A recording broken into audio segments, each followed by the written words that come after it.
Hey, survivors, it's me, your ever eager explorer of all games narrative, Brian Hazard. And today, I'm really excited to share Steam Highwayman.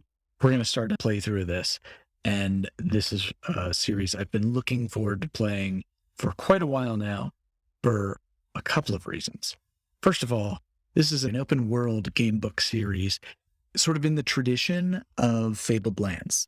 The way this works is that you're able to freely explore in a world. You get to an edge of a map, you go to a different book. You get to the edge of a map in that book, you go to a different book, and you can kind of go all throughout all the different books. 2017, I think, is when the first one came out, and it's still being actively written by Martin Nauch, which brings me to another reason that I'm really excited about this. First of all, genre, steampunk motorcycles. You don't see a lot of that in any sort of adventure game stuff. And I don't think there's literally any other example of it in Gamebooks. So this is utterly unique. And finally, Martin Nauch himself is another reason I'm really excited about this. When I first got into the Gamebook scene, Martin was immediately the person who made me fall in love with the Gamebooks community, because when he realized that I hadn't played a lot of Gamebooks and was new to Gamebooks, he contacted me and said, hey, you know what? I want to welcome you to Gamebooks. I'm going to send you a sort of welcoming gift. And he sent me these 3 books that are sitting in front of you right now. And at the time, I was just kind of getting started with podcasting, so I wouldn't even really say a review copy was provided, although these were provided to me by Martin Nauch. So I guess, disclaimer, you could say a review copy was provided, but really it was much more just the kindness of his heart that he sent me these things. And so to get to showcase somebody who's such a kind member of the Gamebook community is also my great honor and privilege. So excited to get into these. I kind of want to do something a little different and start with the 3rd book here, The Reeking Metropolis. And the reason I want to do that is I think, like, anybody who plays through this, they're probably going to start in the 1st book, just sort of typically. And so I kind of want to do something a little non-conventional, and that's what we're going to do.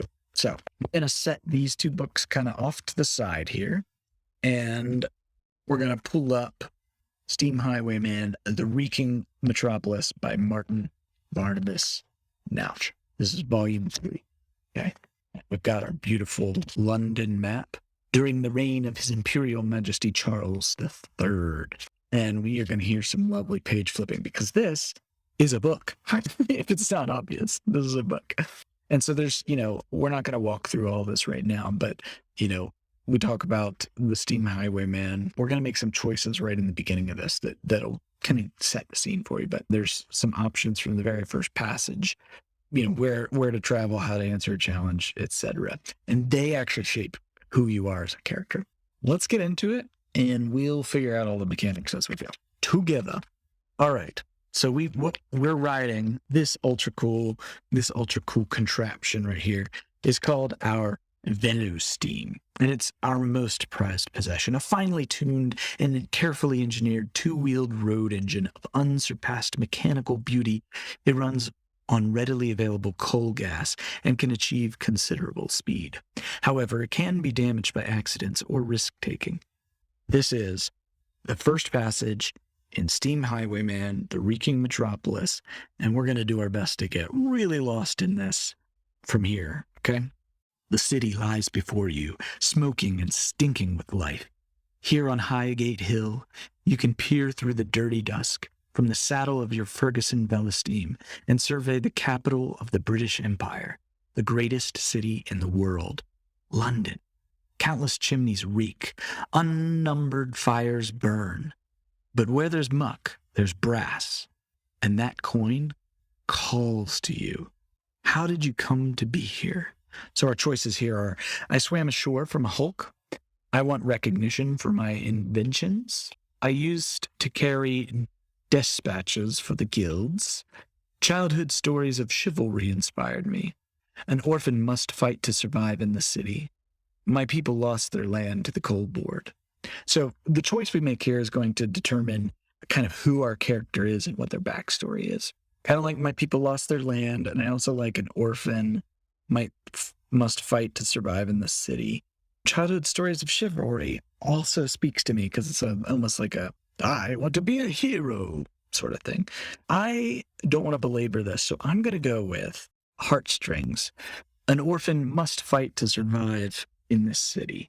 So we're going to turn to 575. And you can see that they're handily numbered in the corner here. Is there a sadder or more desperate tale than the urban orphan? Your birth is entirely unknown to you. Your parents less than shadows. The only family you have ever known are the unreliable knot of thieves, ladies of the night, street sweepers, and bridge sleepers who taught you how to feed yourself, to pick pockets, and to lie whatever lie would give you a chance to get away. Your sympathy for the poor of the streets has only grown since then. The city is riven with orphans, like the gang of mudlarks who live in the warehouse attics down by Upper Thames Street. How can you better their lot? It was a good day indeed when you took the machine from outside a North London inn. How many times had you watched and noted the rider's motions, building the flame, adjusting the valves, controlling the pressure, until at last you had the confidence to do it yourself? A desperate chase followed, but you are not in the clink, nor in a shallow grave. So what regrets can you have? Now, with the city before you and the powerful engine of the machine beneath you, you will be able to do more than simply survive. Will you fake and trick your way to the very top of the ladder? After all, you have always had a talent for deceit and impersonation. With the right clothes, you could fit in anywhere. And we're given our ability scores and our possessions. So this is cool. What we're going to do here is flip over to our character sheet, and we're going to mark our ability score. So our ruthlessness is 3. Our engineering is 2. Our motoring is 2. Our ingenuity is 6. As an orphan on the streets, we learn how to be ingenious. Ingenuitous? I don't know.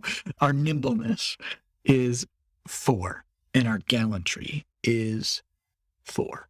Excellent. So let's look. We're not very ruthless, but we've got a street edge to us. We're not great engineers. We're not great on Avella Steam, but we can get ourselves out of a pickle. We are street smart. We're also nimble. We can squeeze out of tight spots, and we have a really good heart. So we also have in our possession, what is that? A blunder pistol. Blunder pistol with an accuracy rating of 6. Okay, so we've got that. And then we also have a saber with a parry rating of 3. And we also have a mask. And finally, a skeleton key. Ooh, I like that. I'm a fan of having a skeleton key. Cool. And so from there, we now can turn to 1200. Should get more efficient with my page flipping, perhaps. There we go. 1200. Now, before I read this, I just want to say, I think it's really cool. A lot of times there's like 15 pages of stuff you got to read before you get into the story. And what Martin Nouch has done here is really clever. You're in the story and you feel like you're reading. You're actually reading the book and playing the game when you finally get your stats. That's really neat. I like it. Here we go. 1200. All that is behind you. You're steaming through the plashy mud towards the city with one careful eye on your boiler pressure and another on your coal gas reserves. When you see a constabulary steamer and a private steam carriage halted in the road, after approaching within earshot, you realize that the constables must be stopping the travelers on some pretense. Raised, angry voices protest at their treatment. I've already paid the highway toll. My carriage license is in order, and you've identified each of my passengers against their citizen numbers, argues the driver. How can a carriage man like myself do business? I must reach St. Albans by morning. Just you mind your tone. says the leading constable smoothly, or I'll have you on a charge. I think we're going to have a look at the luggage you're carrying. We've had a tip-off about smuggling on this route, unless you've some reason right there that we should let you pass. He puts out his hand. These are some crooked constables. I don't like that. And also, my apologies to Martin Nouch and the other UK listeners for having to put up with my really awful impressions, but I can't help myself. I have fun with it. You've simply come across constables extorting money from travelers. Is this the time for you to get involved? You can spot 2 constables, but there may be others nearby, and you may not be able to count on the travelers' gratitude. Perhaps releasing the brake on their steamer would divert the constable's attention. Or maybe you could loose off a few shots from the darkness. So our choices here are to tamper with the constable's steamer, get out our blunder pistol and open fire, or ride on past till Highgate. The thing is, my gallantry, I think, probably prevents me from simply riding past. But I don't know if I'm ruthless enough to simply fire on them. I am nimble and I have high ingenuity, but my engineering is low. Nonetheless, I am going to tamper with the constable's steamer. So, to do that, I will turn to 1188. Not far to flip this time.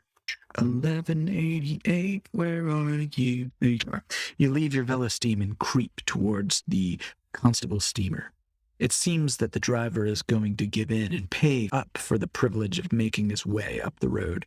But as soon as he brings out coinage, the constables become greedy and start asking for more. You have a few moments to create some havoc with the road engine. Oh no, make an engineering roll. I should have known. Difficulty 9. Okay, so if you recall, my engineering ability is only 3.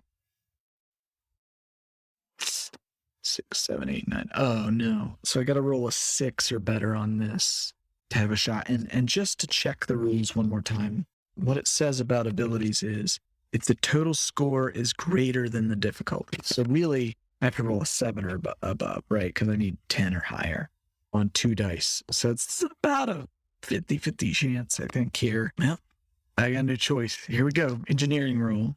5, 6, 7. just barely get this working. So we got a successful roll, adding my engineering of, oh no, my engineering is only 2. Oh no, 7, 8, 9. Oh, what a bummer. No, it's a failed roll. I'm mistaken. This is a failed roll. 7, 8, 9 is not greater than 9. Failed roll. Let's do it. 1222. I have a feeling I'm going to jail, fellas, and or ladies, and or non-binary folk. Here we go. 1222. You are struggling to release the brakes of the unfamiliar constabulary steamer when they spot you and turn with shouts. You have no option but to leap onto your Velosteam and make a getaway. Bummer. I hope I get away. 1199. So, 1199. There it is. It's late when you turn your Velosteam into the yard outside the Flask at Highgate. A few lights still gleam from the parlor windows. Inside, you will find a seat at the bar beside a bald old man. Your few coppers buy you a dish of stew and a hunk of stale bread. And with that, your purse is empty. What? Come to seek your fortune in the reeking metropolis of London? Asks the old man scornfully. You won't be the last to come this way thinking that. Though you're better prepared than most, he adds, eyeing your weaponry and road clothes. So what fortune can I expect to find in the city? I ask. He leans back and breathes out a long stream of pipe smoke. Well, it depends, doesn't it? On exactly what sort of adventurer you might be. Perhaps you'll take up the cause of the common folk and deal with the gangs gripping Whitechapel. Though that won't exactly be a day's work. The chief constable doesn't give a farthing for the poor, so perhaps you could try to right that wrong. Or are you less of an altruist than I assumed? There's opportunities to make money on every corner. You could make yourself useful to the guilds in the city, like the chimney sweepers or the brewers, or go burglarizing Mayfair townhouses yourself. Trust me, there's adventure on every side.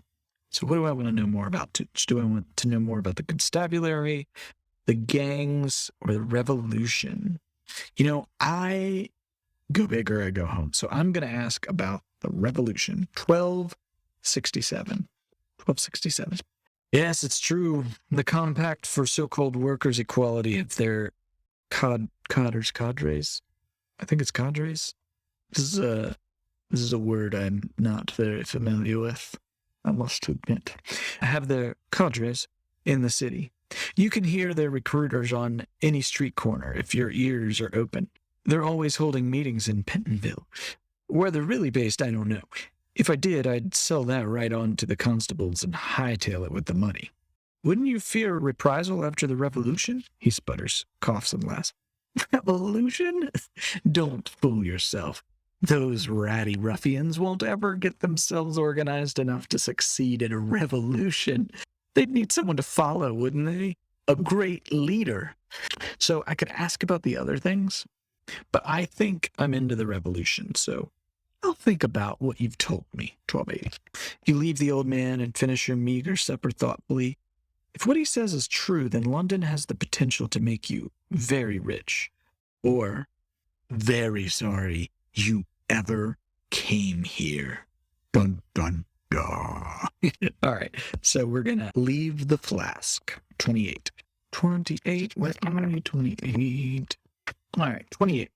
The village of Highgate straddles the high road running north out of London, providing a place for thirsty haulers and travelers to refresh themselves. The Haulage Guild toll house controls the highway, and the innkeepers charge tolls of their own.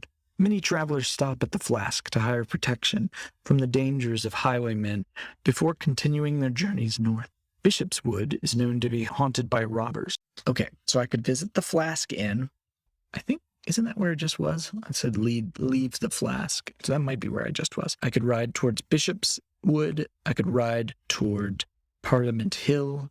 I could cross the heath towards Hampstead. So before I go any further with this, I would like to take a peek at my map here. Oops. Okay. And see if I can kind of figure out where I am. Where's Highgate? Where might I be? Here we go. Wow, we're way up here. Okay, so again, my options here are to ride towards Bishopwood, to ride toward Parliament Hall. So I could come, here's Parliament Hall. I could come down, this is Parliament Hall right here. Down that way.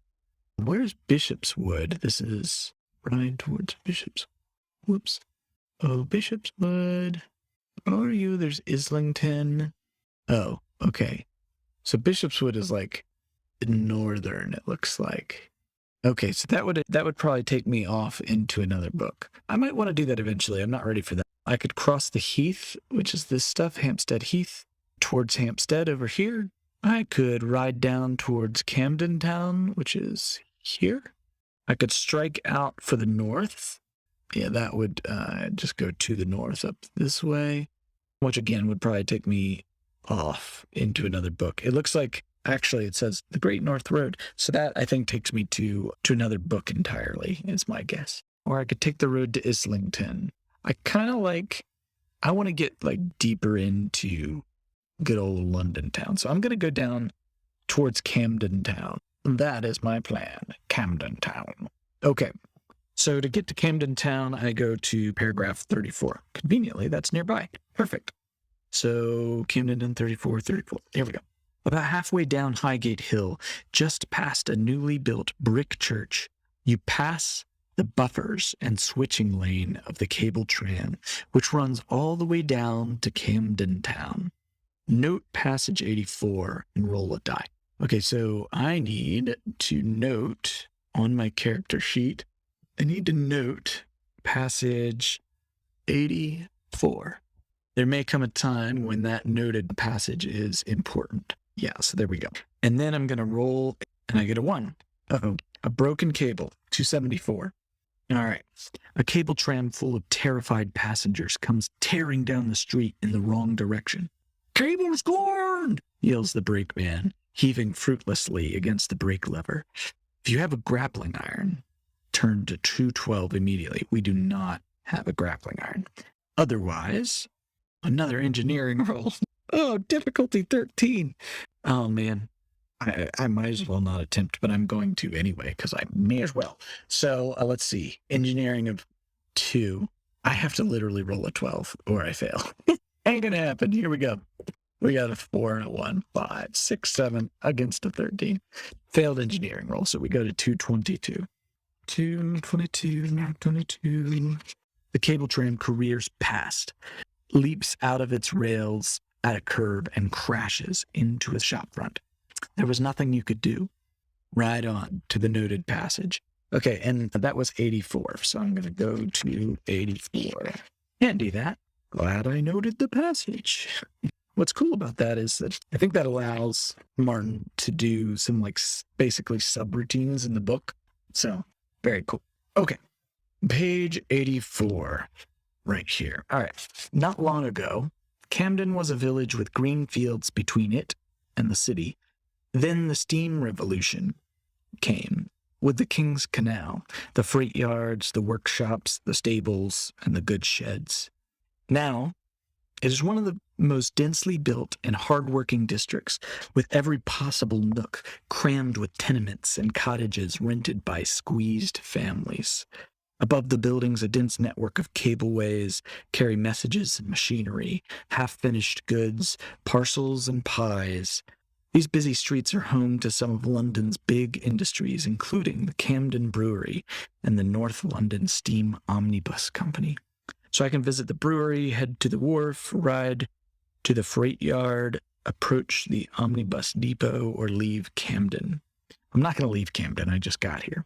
It sounds like, the freight yard, the wharf. I don't know what sounds the most interesting. I don't even know what an omnibus depot is, so I'm going to visit there to find out. Omnibus depot, 92. Oh, and another conveniently close passage. Here we go.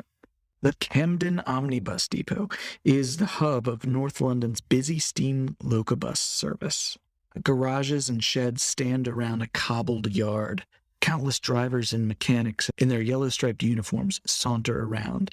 A giant clock surmounts the complex, its gears timed to gates and pipework and lines, all designed to keep the locobuses running on time. I'm not wanted by the Locobus Cooperative, so I could take some work. I like the idea of attempting to make a few bucks because I literally have £0 in my purse. So I think it makes sense to take some work. So I'm going to do it. 1118 is where I go for that. Also, maybe this is a good way to sort of find one of the guilds. I don't know. 1118. Okay. You're given some basic training in handling the top-heavy locobus. It could not be more different to your Ferguson. It is slow, steers like the Tower of London, and is surprisingly unstable. However, you are pronounced ready to drive for the Union after only a short time, and told to head off on your first route up to Highgate and then down into the city. A clock mounted on the dashboard rings reminders of the stops you should be making, but it's far from easy to keep the schedule. By the time you're picking up your third stop of commuters, you're several minutes behind schedule already. The passengers are becoming rude and anxious. You can attempt to calm them relying on your gallantry, cow them into quiet using your ruthlessness, or ignore them and speed up, making up the time using your motoring skill. So my gallantry is pretty good. Ingenuity is not an option here. Let's see, ruthlessness is low. Motoring is also low. So gallantry is my thing. So I'm going to try to calm them. I'm turning to 1210, relying on my strengths. They say that strengths, sort of my theory on strengths and weaknesses is that rather than trying to get a little better at the things that you're weak at, you should focus entirely on your strengths and get as good as possible at those things. Because if we focus on the things we're innately good at, we will eventually become best in the world. So that's my idea on strengths. And that's why I'm going to use my gallantry to calm them. 1210. Here we go. You do your best to maintain your cool, continuing to announce the upcoming stops through the speaking tube and projecting the best sort of authoritative calm that you can. Make a gallantry roll of difficulty 13. Oh, man. Ooh, that's still really hard. I got a gallantry of 4. So I need a 10 or better. Bummer. Okay. And I only got a 7. Well, failed roll, 1252. Despite your efforts, you simply get further and further behind schedule. Your passengers are furious, and one slams the door as he alights, bending it out of shape. Back at the depot, the manager shakes his head. Not only have you performed miserably, but he must now charge you for the damage to the vehicle. He informs you that unless you pay for the vehicle, he will hand you over to the constables. I don't have money, so I have to call his bluff here, which is one of the options. So I'm going to do that. I'm turning to section 13. Constable Schmonstable, I think I say to him. And we go to 13. All right. Well, shucks. Securely bound and heavily manhandled by several constables. Shouldn't have called his bluff. You are brought before an officer who cranks his portable telegraph into life and scans the most recent bulletins for your description. What happens next will depend on your record. After all, the punishment must fit the crime. That's asking me about a code word that I do not have. Otherwise, check the options below and total the number of points indicated by relevant conditions. All right. I don't believe I'm not wanted by any of these, and I don't have any of these titles. Do I possess a convict's ticket? No. A copy of Jensen's statement? No. Any explosives? No.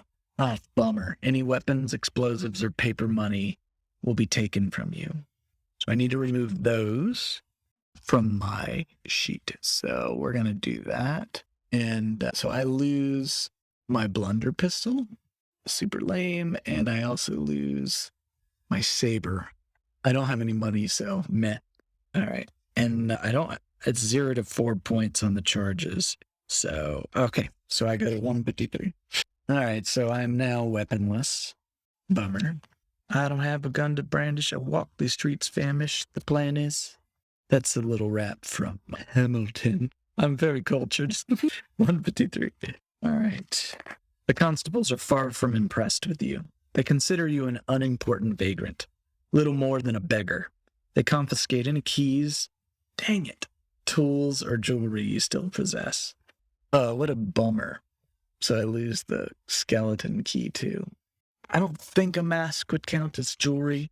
Patch up the worst of your hurts and send you on your way. So I don't have any hurts. And I can remove unwanted status, but I don't have any. Consider yourself fortunate, says the officer who releases you. Do not cross our paths again, or you will be treated much more harshly. Find yourself gainful employment, citizen.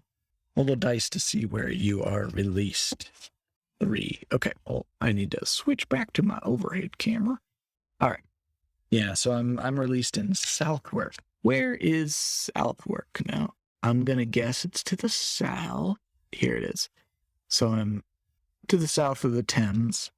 And where do I go for that? 631. All right, so 631 right here. Southwark is one huge market. Goods brought in from the south are sold on here at Borough and Hayes markets.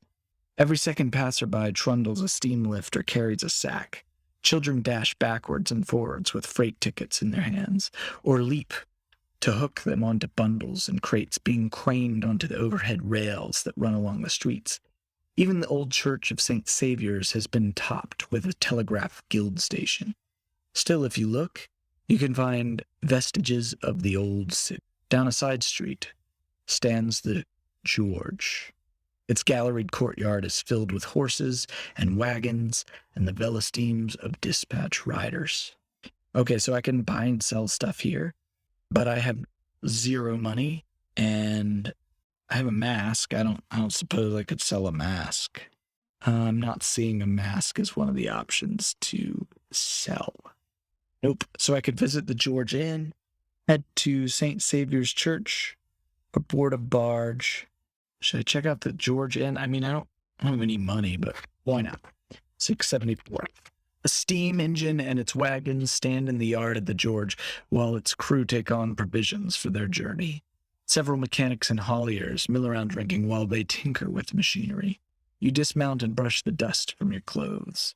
I need to note the passage 674. So let's do that. 674. Yep. Okay. Before choosing an option. All right. So do I buy a drink? No, because I had $0. Sorry, shillings. Mend my velo steam or return to Southwark. I guess I return to Southwark. 631. Yeah. Do I board a barge? I mean, I guess I'll just leave this area. 695. All right, so the streets spread out from the Southwark like the strands of a great web. College Guild engines head southeast along the road to Deptford Bridge, while others wait for the hourly change of direction on London Bridge. Okay, so I'm going to look at the map here to see. So I'm going to head where? Here's Lambeth.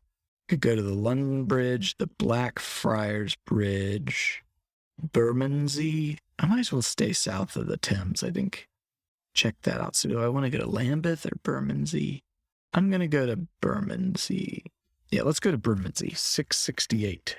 So I hop on my Velocsteam and go to 668. The laws of the metropolis have outlawed all the noisome and foul industries to the edges of the city. And so Bermondsey, along with housing its countless inhabitants in terraces of particular squalor and filth, is home to a dozen great tanneries, each responsible for a cloud of awful stench. Incredibly, it is also a center of food canning and home to a massive complex of biscuit manufacturing. Yet, despite all these employers, work is intermittent and unstable. The people poor and desperate. A few brave souls have set up their missions here, but even these struggle. I think I want to explore the streets of Bermondsey because I'm a sightseer. So, 663. You come across a starving beggar and pass him a morsel of food. What a kind man I am.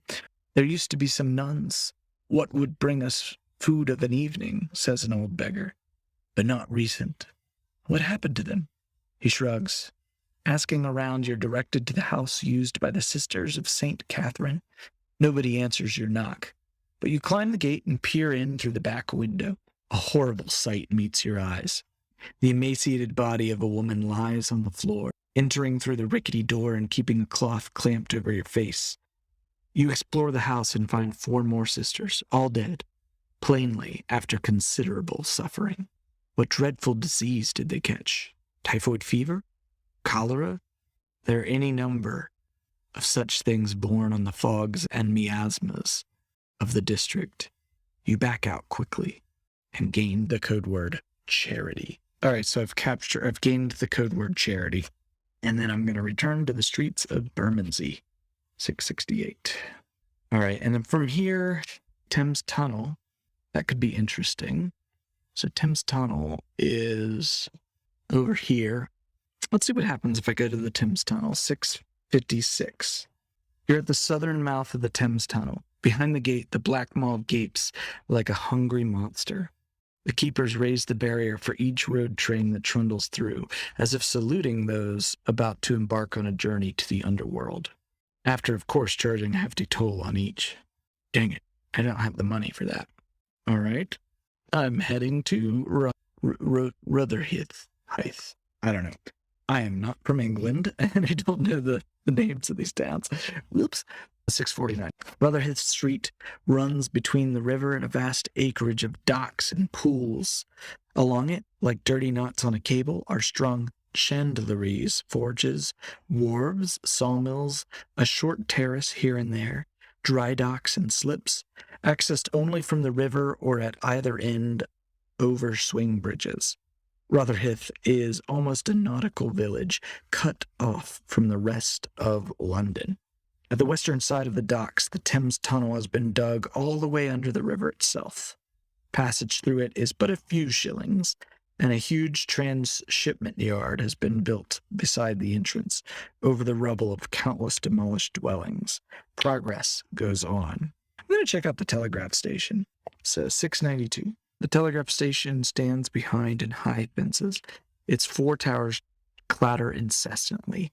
carrying the coded messages of 1,000 businesses.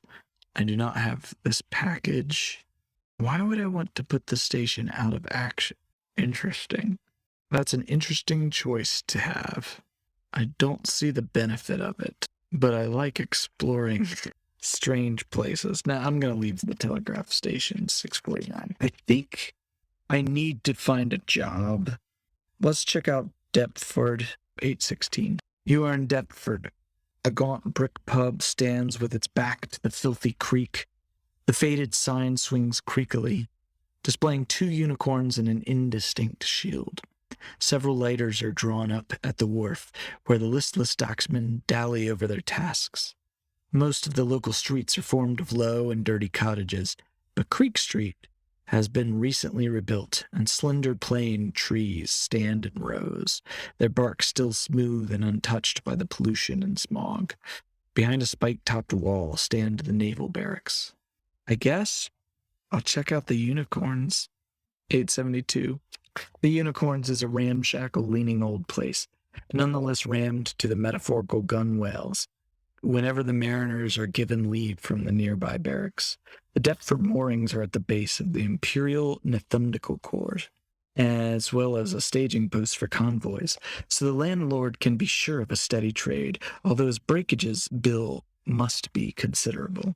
I can't buy a drink. Can't chat with the sailors because I don't have 4 shillings. I'm going to head into the yard, 900. The yard sports a dusty, much beaten down ring where bare-knuckle boxers vie for glory and guineas. A fight is about to start, and there's always a little room for a newcomer. I'm getting in on a fight. I'm hoping that there's prize money, though I'm not very ruthless, so I'm probably just going to get my butt handed to me. Let's find out. 892. All right, if the boxes above are empty, tick the first and turn to 1404 immediately. Okay, 1404. So you could see the fact that there's even 1,400 of these shows you just how big of a project this is. There's a lot to explore in every single book, and this is just one of the books so far, and not even anywhere near all of the book. And there are 2 other books already to explore. Your opponent is a massive, broad-shouldered sailor with clubbed hair and a repeatedly broken nose. To knock him down, you must first fight him unarmed, using your fists with a parry of 0, relying on your nimbleness and toughness. Lovely. Okay, so he has a parry of 8, a nimbleness of 8, and a toughness of 5. This is a sailor. So now we need to look at the combat rules to make sure we do it right. Fighting enemies. So it proceeds in rounds, and in each, you have an opportunity to wound your enemy or opponent before they have a chance to hurt you. When the number of wounds you have inflicted is equal to your opponent's toughness, or when you have 5 wounds, the fight is over. So to calculate whether you wound your enemy, roll 2 dice and add the score to your nimbleness, together with any modifiers. If it's greater than your opponent's parry, you succeed in wounding them. The number of wounds is equal to your opponent's toughness, and they have a toughness of 5, so they need 5 wounds. Okay, so I'm going to roll against their parry with my nimbleness. My nimbleness is 4. Their toughness is 5, and their parry is 8. Okay, so if their parry is 8 and my nimbleness is 4, I need to roll at least a 5 in order to wound them. All right, so I get a 9. So I do wound them, I believe. So let's see. You do succeed in wounding them. So I've wounded them once. So I now have 1, 2, 3, 4 more that I need to wound them. All right, so now your opponent then has the same chance. The roll of 2 dice is added to their nimbleness, and if it's greater than your parry, then you gain a wound. Wait. Your parry score is the total of your nimbleness plus the parry value of your weapon, which I don't have any. So what we're going to do is we're going to roll, and wait, they're always going to hit because they have a nimbleness of 8, and my parry score is only 4. So they hit me, I take a wound. So we have 1. Bumma Town. I think that what this means is I have to hit them every time, or I'm gonna die, or at least get defeated. Interesting. Okay. So now I'm going to roll, and I get a 9. So I definitely beat them. I don't even need to add my nimbleness. And so they take a wound. And then they roll against me. They always hit me, so I take a wound. So, of course, boom. And then I roll 5. So I do hit them.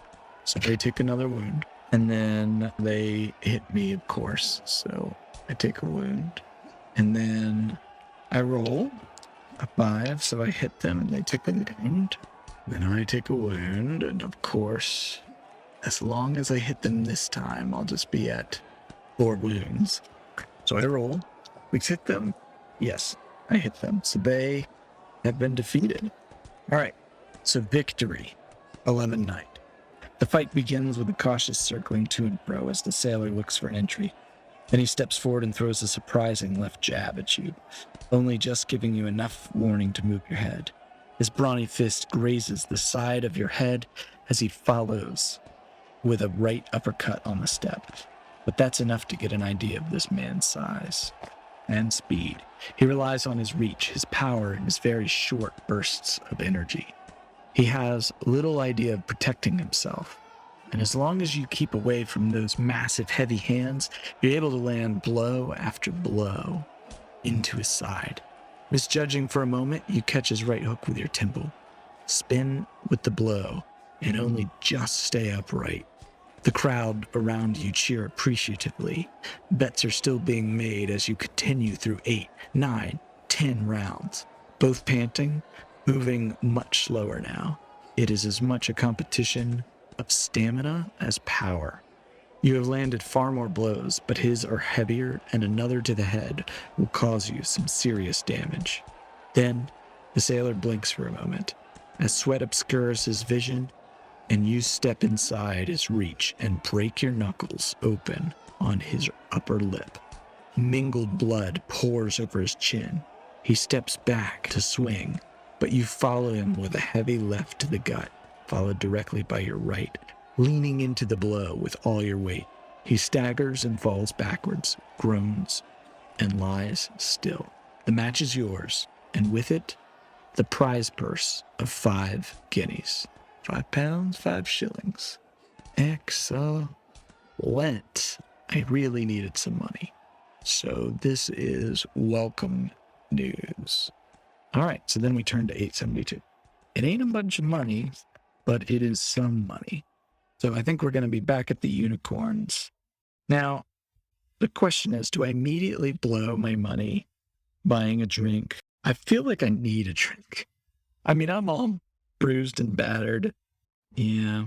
Here's a question, because I legitimately have no idea. Let's see. What is 5 pounds, 5 shillings minus 6 shillings? What? I don't even know. Okay. So 5 pounds, 5 shillings minus 6 shillings equals 4 pounds and 19 shillings. What is this weird... I'm sorry, English folk. The metric system makes sense, but I don't know what nonsense your money system is based on. Anyway, let's do what? I want to do both, buy a drink and chat with the sailors. The first thing I'm going to do is buy a drink, 851. I'm kind of hoping that this helps me with a wound or something, but we'll see.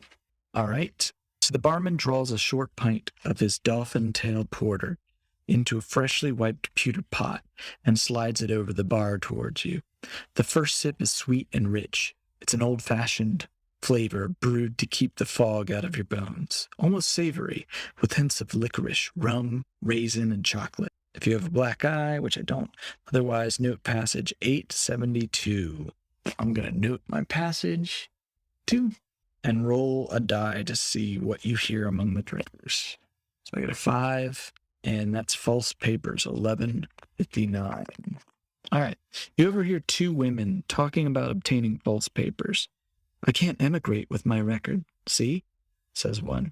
But that old bird at St. Margaret's Court is doing me up a whole new certificate. When you find yourself in St. Margaret's Court, note the passage number and double it to find the forger. who obviously keeps as low a profile as possible. All right, so this is something I need to write down in my notes.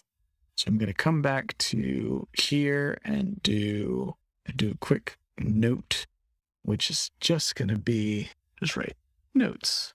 Okay. When in St. Margaret's Court, double the passage number to find a forger who can make false papers. All right. So that's cool. So now I know that I've found like a little secret, which is nice. Cool.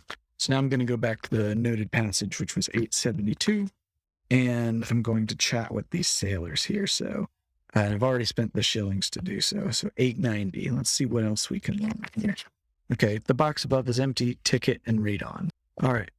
You get talking to a sailor in a blue peacoat and knitted cap. He claims to be a member of the Imperial Nethundical Corps, famed and fearless sailors who man the Navy's underwater steam attack ships. But he has none of their discipline or hauteur. Just married yesterday and recalled today. He blubs over his liquor. I was told I had 2 weeks leave, so I can either be like, man, that's life, bucko, or I can say, well, maybe I could talk to your sergeant for you. I do have gallantry. I have a feeling that I'm going to get myself in trouble here, but I do have gallantry. Let's try it. 926. Maybe I can convince your sergeant. 926. All right. Sergeant Jakes ain't easily persuaded, matey, replies the sailor. Nonetheless, he describes the man he should be reporting to. And a few hours later, you see Jakes with a couple of armed Marines entering the pub, seeking late returners and defaulters. How will you proceed? Well, I can't bribe him. I don't have enough money for that. And I don't have a bottle of whiskey. I'm not ruthless enough to intimidate him. So unfortunately, I think I need to forget about it. All right. So I think we've done what we can here. And now I think our next step is to leave the unicorns. 816. And here I am in Deptford. So I think that's a good pausing point. We've been playing for a little while now. So we're down in Deptford. So just to sort of like get back to the map, we are way down to the south here, and we're in this lower right-hand corner of the map in Deptford. And we now know that if we come upon St. Margaret's Court, we can find someone who can make us fake papers. Don't know what we need fake papers for, but we know that we've got a little bit of money to our name because we want to fight. Not only that, but we know that we can get money from a fight. So that's another way to earn some cash. So we have a way to earn money now, although it's, kind of a desperate way to earn money. We have a way to earn money, and we have a little rumor to go off of. So that's session 1 of Steam Highwayman in the Reeking Metropolis. We've got 2 other books here that maybe we'll get into in future sessions. But for now, we're going to call that the end of our session. If you really liked this content, these playthrough of the Steam Highwayman, you'll probably like the podcast where I do Gamebook playthroughs. I do Gamebook author interviews, playthroughs of Solar RPGs. So if you like that, check out the podcast for audio content that includes author and designer interviews as well as playthroughs. And that's at anchor.fm/instadeath. If you want more video playthroughs, then subscribe to the channel, because that's where you'll find playthroughs and other content exploring narrative games. If you want to show support to help me make these wacky little shows, go on over to patreon.com/instadeath. Thank you so much for joining today, and I can't wait to see you in session 2 of Steam Highwayman. Coming soon.